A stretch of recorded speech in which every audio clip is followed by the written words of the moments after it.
Assalamualaikum warahmatullahi wabarakatuh. Perkenalkan, nama saya Ruksi Patricia dan rekan saya Revandri Akbar Putra dari kelompok 3 ingin membacakan materi tentang sejarah hidup Nabi Muhammad SAW. 1. Periode Mekah. Sebelum diangkat menjadi Rasul, Nabi Muhammad SAW lahir pada hari Senin tanggal 20 April 571 Masehi, tahun Gajah. Ayahandanya bernama Abdullah bin Abdul Muthalib dan ibunya Aminah binti Wahab. Ketika itu ia berusia 6 tahun.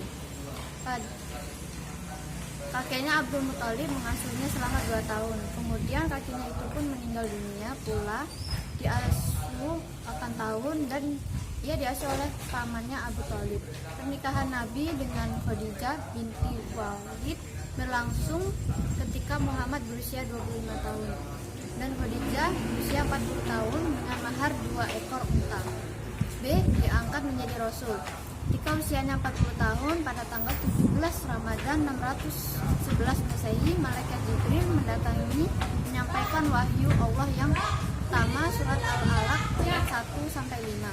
Setelah wahyu pertama itu datang, terputuslah wahyu selama lebih kurang 2 tahun. Kemudian Jibril datang lagi untuk membawa wahyu yang kedua, surat Al-Muddatsir ayat 1-7.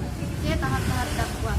Rasulullah berdakwah melalui beberapa tahap. Pertama, secara diam-diam di lingkungan keluarga dan sahabat dekatnya.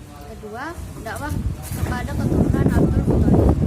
Ketiga, dakwah kepada semua orang setelah wahyu Allah, surat Al-Hijr ayat 94. Ini tantangan kaum Quraisy dengan demikian, kaum Quraisy menentang dakwah Nabi dengan bertahap. Pertama, membujuk, kedua mengintimidasi. Abu Thalib dan Khadijah wafat. Tidak lama setelah pemberontakan itu dihentikan, pada tahun ke-10 dari kenabian, Nabi Muhammad SAW berganti menghadapi 3 peristiwa yang menyedihkan pula, sehingga tahun itu disebut dengan tahun duka cita.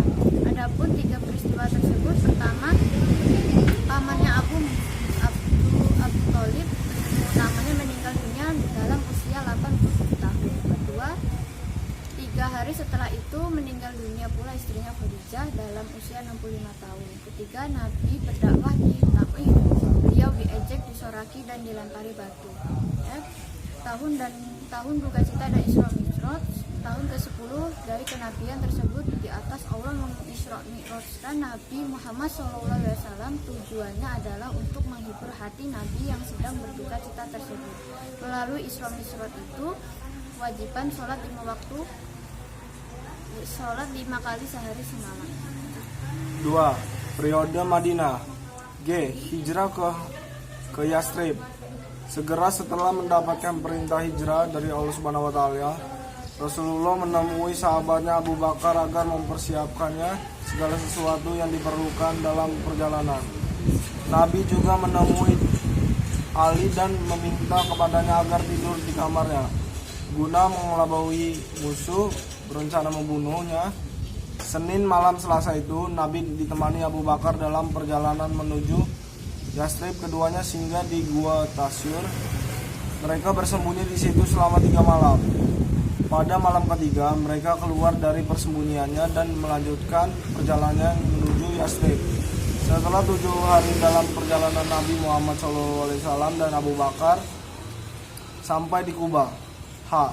Membangun masyarakat Islam. Pertama, membangun Masjid Baitullah. Kedua, Nabi mempersaudarakan antara golongan muhajirin Muslim asal Mekah dan kaum Ansar Muslim Madinah. 1. Mengadakan perjanjian dengan non-Muslim. Konstitusi Madinah. Nabi mengadakan perjanjian dalam piagam yang disebut Konstitusi Madinah, yang isinya antara lain: pertama, semua kelompok yang mendatangani piagam merupakan suatu bangsa. Kedua, bila salah satu kelompok diserang musuh, maka kelompok lain wajib untuk membelanya. Ketiga, masing-masing kelompok tidak dibenarkan memperbuat perjanjian dalam bentuk apapun dengan orang Quraisy. 4. Masing-masing kelompok bebas menjalankan ajaran agamanya tanpa dicampur tangan kelompok lain. Kelima, wajib penduduk Madinah baik kaum muslim muslim.